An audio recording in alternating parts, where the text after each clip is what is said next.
Okay, I'm at 10 Surrey Lane with Kurt Dossin, and we're here today to test his grinder pump alarm using the new technique. So I've asked Kurt to fill up his bathtub to the level of about between 25 and 30 gallons, which is the overflow level of most typical bathtubs. And we've done that. We've turned off the circuit breaker to his grinder pump, and we have just let the water down into his grinder pump. So his grinder pump now has got about 25 to 30 gallons in it, which it will definitely trip the high level indicator. But there's no power to his pump right now, Right. so that the alarm can't go off and the pump can't run. And his alarm panels are right over here. And there's two alarm panels because Kurt's installation is what we call one of the older ones. I think it was around 2001. This was one of the town installations. And he's got two panels. One of them is his battery backup. That's the one that's closer to us. And then he's got the other one, which is the alarm panel.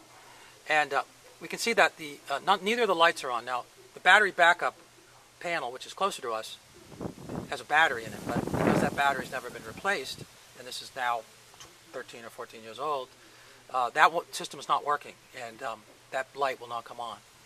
And so this is a failure of his battery backup, but that's quite common.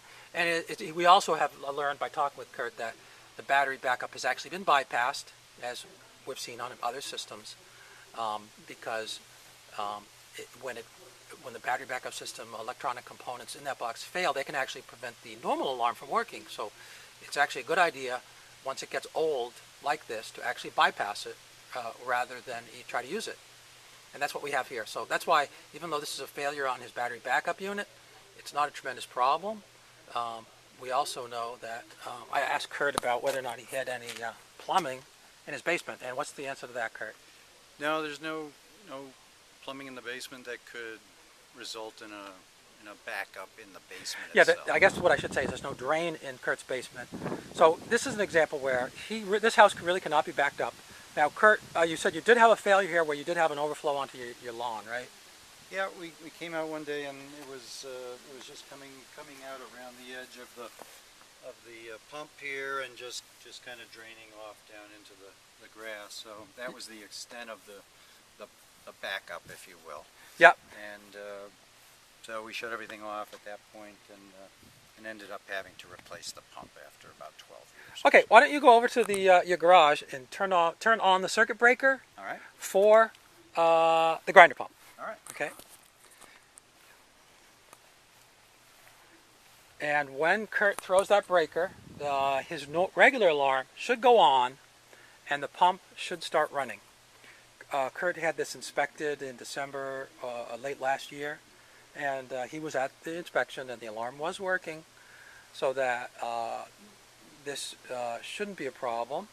But he does have an older system, and the alarm could fail at any time, and that's why we recommend testing the alarm once a year. Okay, so the alarm has gone off. You can kind of see, even though we're right next to the box, it's not making a tremendous amount of noise. And if you're inside the house, you do have to learn to be aware of what the alarm sounds like. The alarm should run here now for about 2 minutes before the pump pumps this excess water below the alarm level. So you got to pass here, Kurt. Okay, good. And I'm just going to let it run until the light goes up, just so we'll get a measure of what your pump down time was on the video. It should run for about 2 minutes. And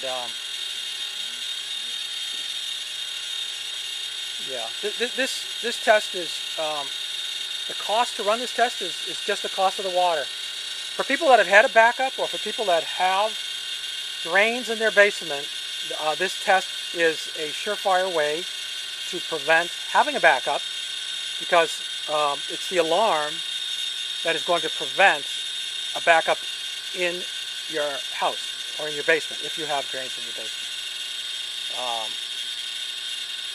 This is not a problem at Kurt's location.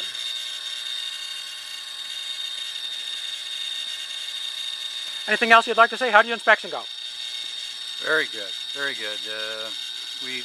You mean the original inspection? Yeah, with Weston and Sampson. Were they, No, they actually, pulled the whole core out and had a chance to look at it for whether there was any additional, grease buildup or whatever, and Yeah. they deemed that there wasn't. This particular pump is now just a little over 2 years old, so it's relatively new, but Yeah. knock on wood. So they gave you a clean bill of health. We've been looking good. Now, another reason why I'm running this, okay, that ran probably for about 2 minutes, and what I've seen at another house was that the alarm could not run continuously. It ran for about 10 seconds and then it burnt out. And in an actual emergency, you won't hear you won't hear that alarm right away when you're inside the house. Right. And it will take you some time before you locate where that noise is coming from. So it is important that that alarm be able to work continuously, if necessary, for 10 minutes or half an hour if needed, until you recognize that that alarm is on. And I would say that because we ran that for 2 minutes, that your alarm is in good shape. Okay, so that's all for today. Kurt, thank you very much. All right, thanks.